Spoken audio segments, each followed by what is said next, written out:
Don't give up. Part 1. The classroom was noisy that morning, but Daniel felt as if the world had gone silent around him.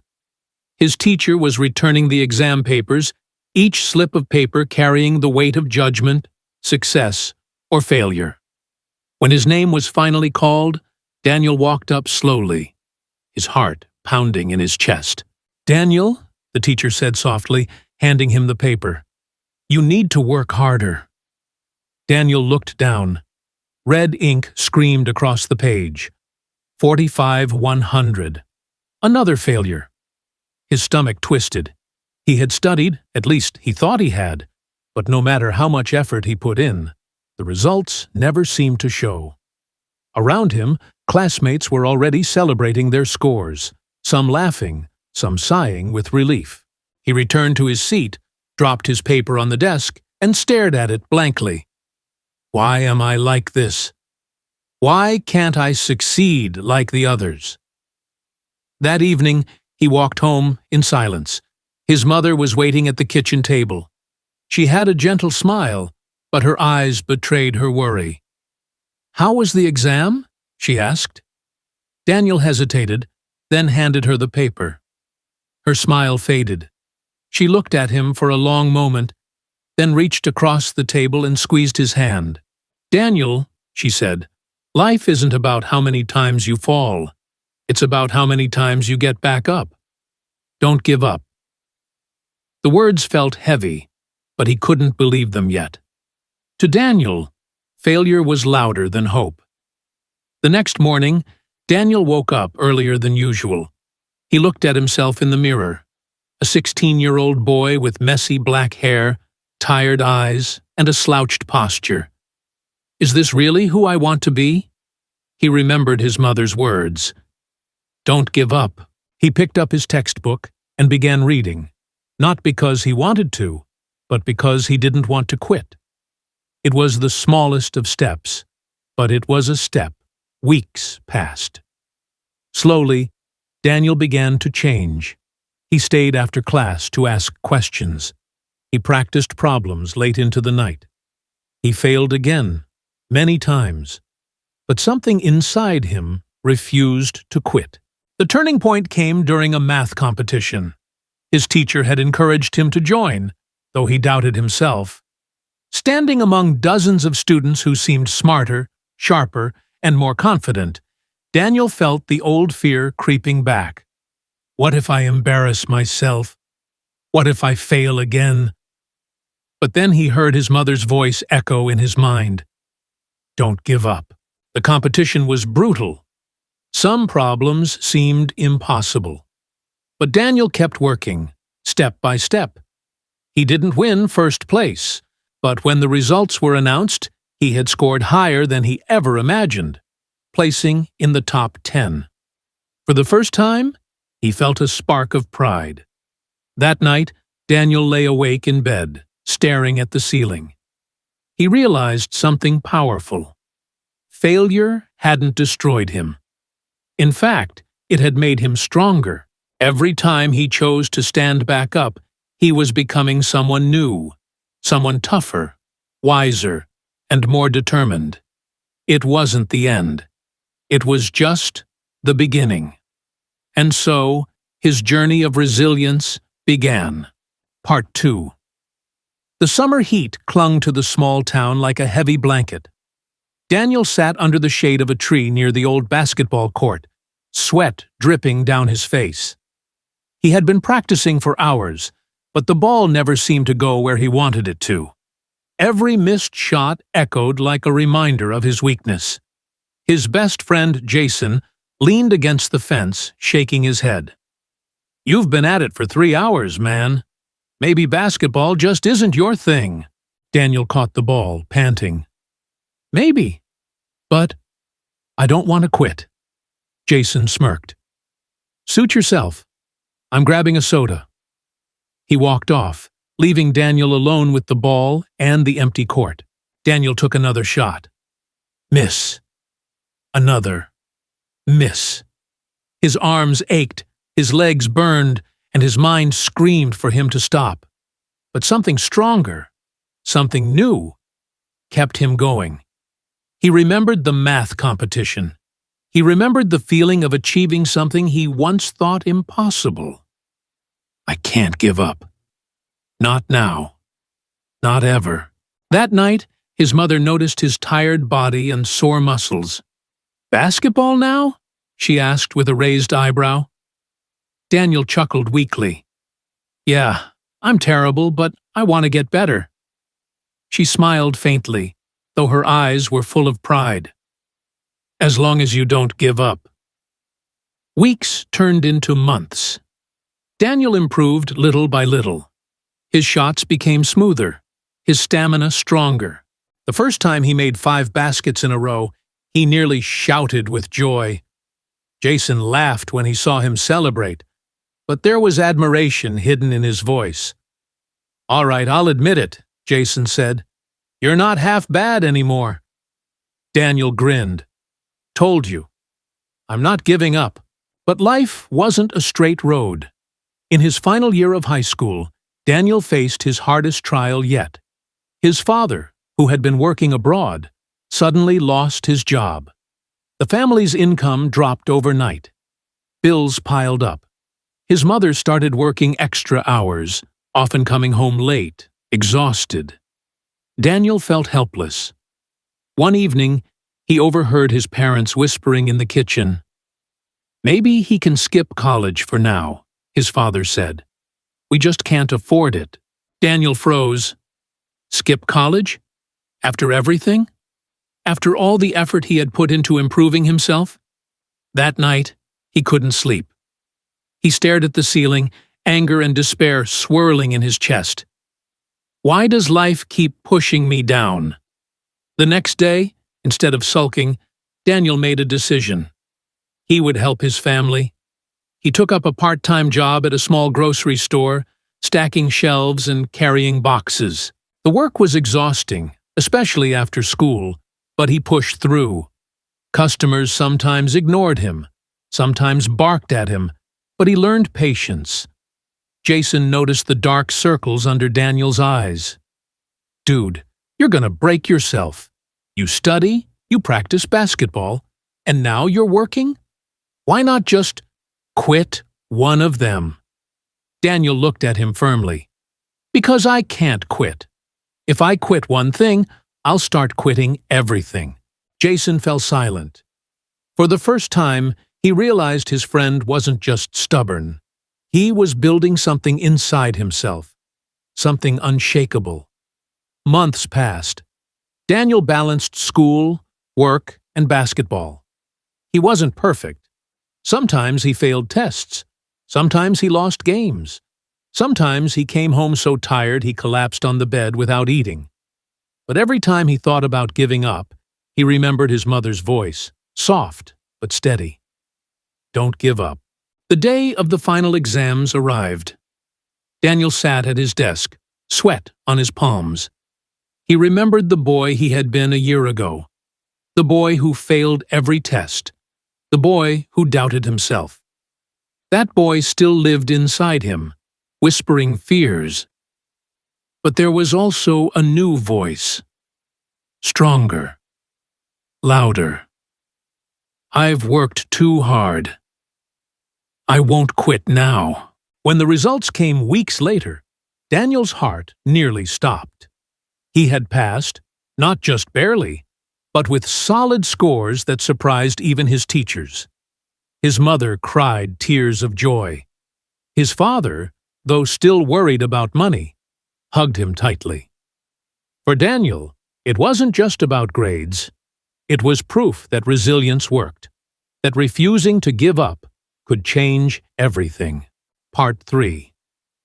The morning sun cast long golden rays across the small town as Daniel zipped up his worn backpack. High school was behind him now, but the road ahead was uncertain.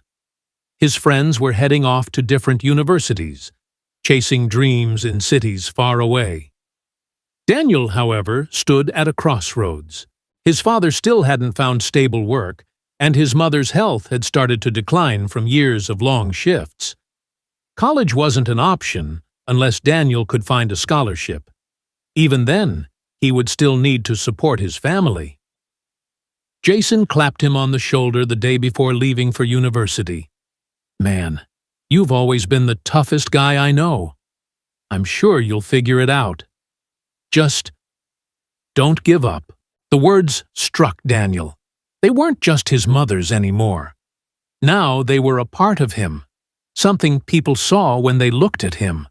The struggle begins. Daniel found a job in construction. The pay was low, the hours long, and the work backbreaking.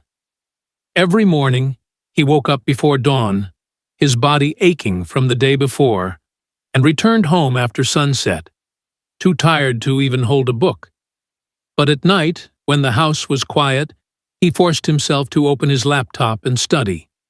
He read free online lectures, practiced math problems, and wrote essays, slowly preparing for scholarship applications. Sometimes he fell asleep on the keyboard, waking up with marks across his face. Sometimes he questioned whether it was worth it. But he always reminded himself, quitting is easy. Fighting is hard. And I am not going to quit. The first rejection. After months of effort, Daniel finally submitted his first scholarship application. He poured his heart into the essay, describing his struggles, his dreams, and his determination. Weeks later, an email arrived. His hands shook as he clicked it open. "We regret to inform you." The words blurred before his eyes. Rejected. For hours, he sat frozen at the small wooden table in his room. His chest felt heavy. His mind screamed with doubts. Maybe Jason was right. Maybe I'm not good enough. Maybe no matter how hard I try, it won't matter. He wanted to give up. Truly, for the first time in years, he felt the pull of surrender. But then he looked at his mother, asleep on the couch, her hands rough and tired from work. He thought of his father, who had sacrificed so much. He thought of Jason's last words. And then he thought of the boy he used to be, the one who had failed every exam but kept trying. Daniel clenched his fists. "No, I won't stop here. Not now. Not ever." A small victory. Daniel applied again. And again. Each time he faced rejection. But each time his applications got stronger, his essays sharper, his determination fiercer. Finally, one afternoon, his phone buzzed with an email notification. He almost didn't want to look, but when he opened it, his eyes widened. "Congratulations. You have been awarded the Rising Future Scholarship." Daniel dropped the phone and shouted with joy. His mother rushed in, worried, but when he told her the news, she burst into tears and hugged him tightly.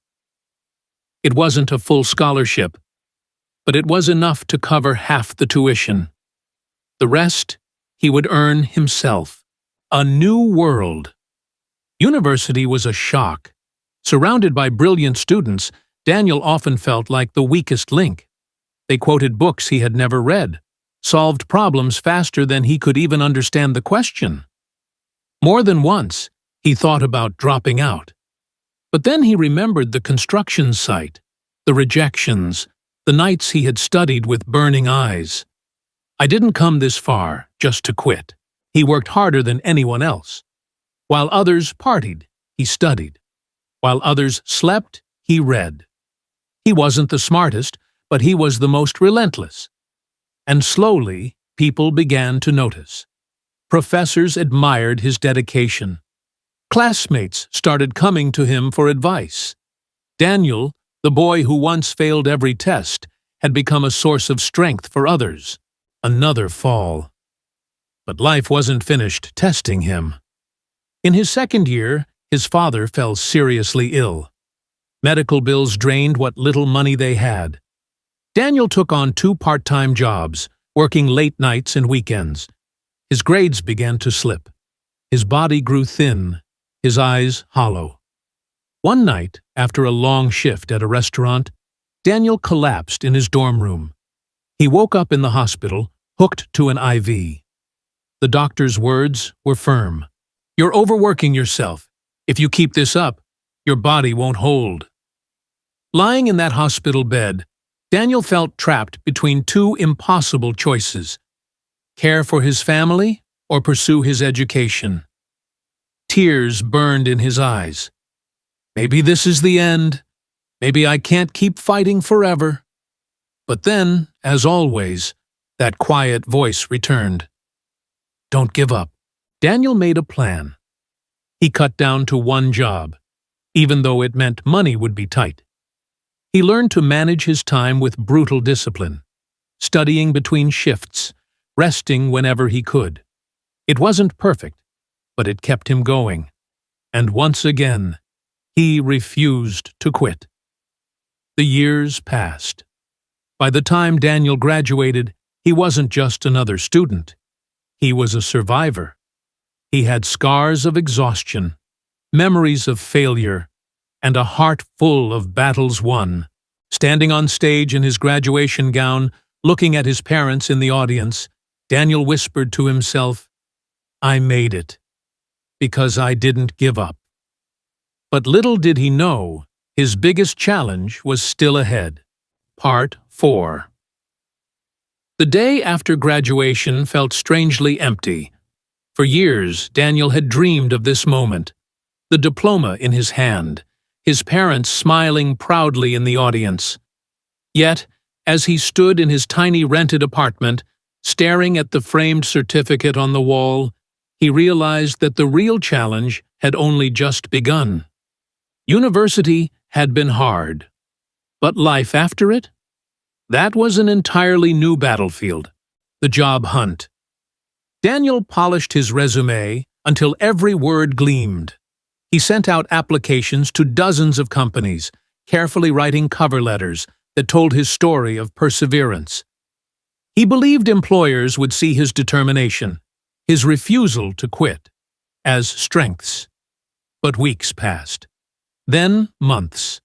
Rejection after rejection filled his inbox. Some companies didn't even bother to reply. Others sent the same cold lines. "We regret to inform you." Each email was like a punch to the gut. Daniel tried to stay positive, but doubt began creeping in. Maybe I'm not good enough. Maybe all those years of struggle don't mean anything here. His savings dwindled. Bills piled up again. His father's condition required constant medication, and his mother still worked long hours despite her health. Daniel took on temporary jobs, delivering packages, cleaning offices, tutoring kids, anything to keep money coming in.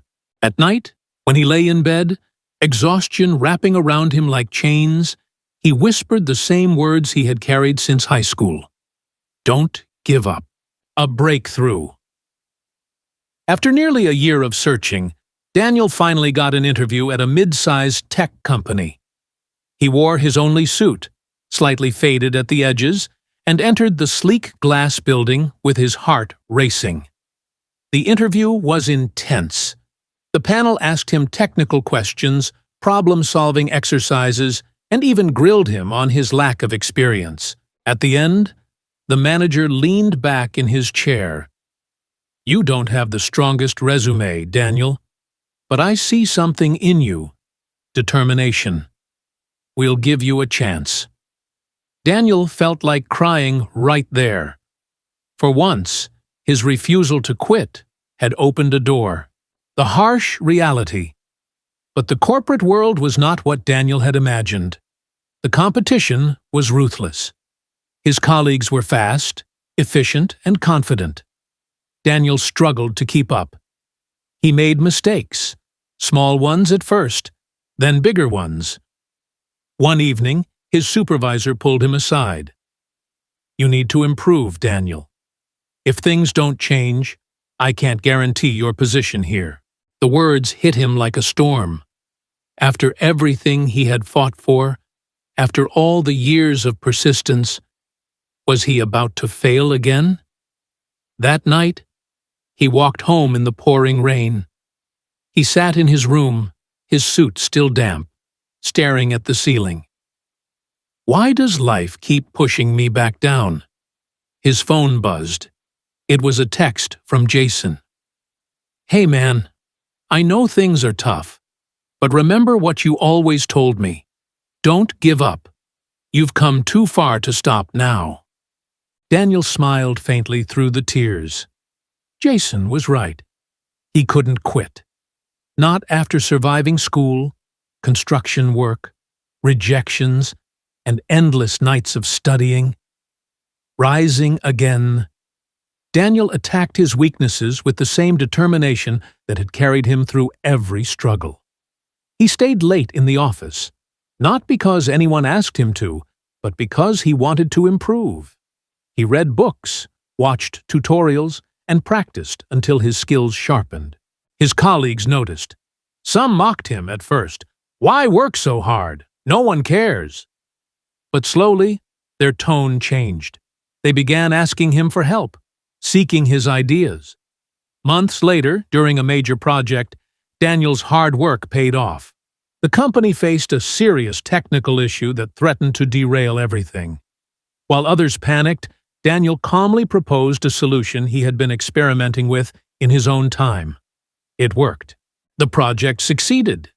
Daniel's supervisor called him into the office. You've impressed me. You didn't just fix the problem.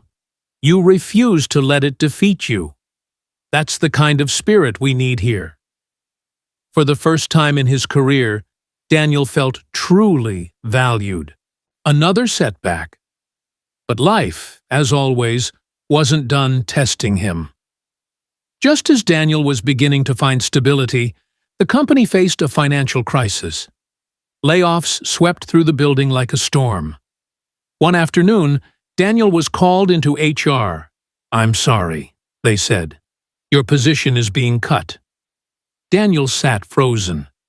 After all his effort, after finally proving himself, he was back at square one. That evening, he walked through the city streets aimlessly, neon lights blurring through his tears. Why does this keep happening? Why does every step forward come with 2 steps back? He almost felt like giving up. But then, he remembered the boy in high school staring at a failed exam. He remembered the construction worker who studied after midnight. He remembered the hospital bed where he had promised himself to keep fighting. He clenched his fists and whispered into the night air, I won't give up. Not now, not ever. A new beginning. Daniel started over. He freelanced online, offering his skills to anyone who would hire him. It was unstable at first, but slowly, clients began to return. Word spread of his dedication, his reliability. Within a year, Daniel was running his own small business. It wasn't easy, and it wasn't always successful, but it was his. And every time he faced failure, he remembered the lesson life had beaten into him. Fall 7 times, stand up 8. By the time he turned 30, Daniel wasn't rich, but he was resilient. He wasn't the smartest, but he was unstoppable. He had become living proof of the very words that had carried him all his life. Part 5, the final chapter. The years passed quickly.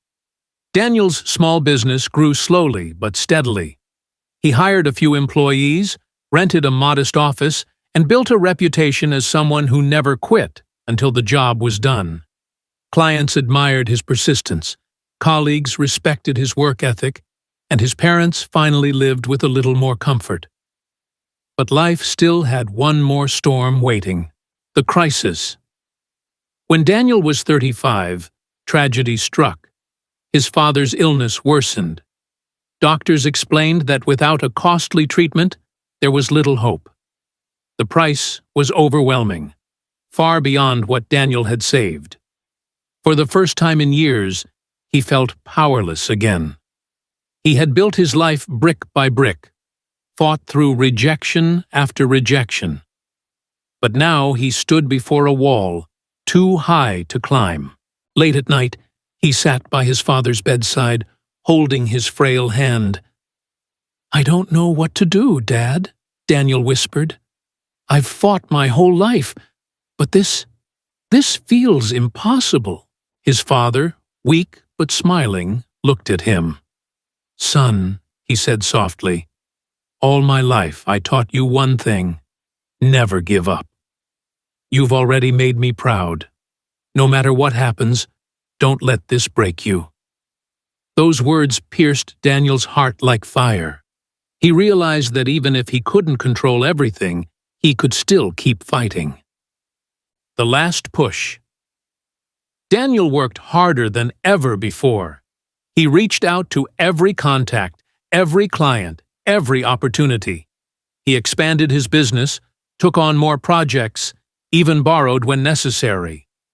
There were nights when he barely slept, days when he nearly collapsed from exhaustion. But he refused to stop. He refused to let his father's words become empty. And finally, after months of relentless effort, he raised enough for the treatment. The miracle of persistence. The treatment didn't make his father perfectly healthy, but it gave him more time. Precious months that allowed the family to share laughter, meals, and memories together. His father lived long enough to see Daniel's business truly succeed, long enough to watch his son become the man he had always believed he could be. On his final day, his father whispered to him, "You are living proof, Daniel. Proof that life can never defeat those who refuse to give up." Tears streamed down Daniel's face, but in his heart, he knew those words would live with him forever. Full circle. Years later, Daniel stood on a stage before hundreds of young students. He had been invited to give a motivational speech. As he looked out at the sea of nervous faces, he saw his younger self in each of them. The boy who once failed exams. The boy who thought he wasn't enough. He took a deep breath and began, "I'm not here because I was the smartest student. I wasn't. I failed more times than I can count. I'm not here because I was the strongest. I collapsed, I cried, I wanted to quit. But I'm here because I didn't stop. Because every time life pushed me down, I stood back up. If there's one thing I want you to remember, it's this: don't give up. Not on your dreams. Not on yourself. Not even when the world tells you it's impossible. Because the moment you refuse to quit, you've already won." The room was silent, every student hanging on his words. And in that silence, Daniel felt something deeper than pride. He felt purpose, the beautiful end. That evening, after the speech, Daniel walked alone under the night sky. The stars glimmered above, and the cool wind brushed against his face. He thought of his mother, who had first told him, "Don't give up." He thought of his father, who had lived by those words until his last breath. He thought of Jason, who had believed in him when he was lost. And then he thought of the boy he used to be. Broken, tired, doubting himself. A smile touched his lips. "I didn't give up," he whispered to the night. And with that, he walked forward into the future. Stronger, wiser, and unshakable. A living reminder that no matter how dark the road becomes, there is always light for those who keep moving.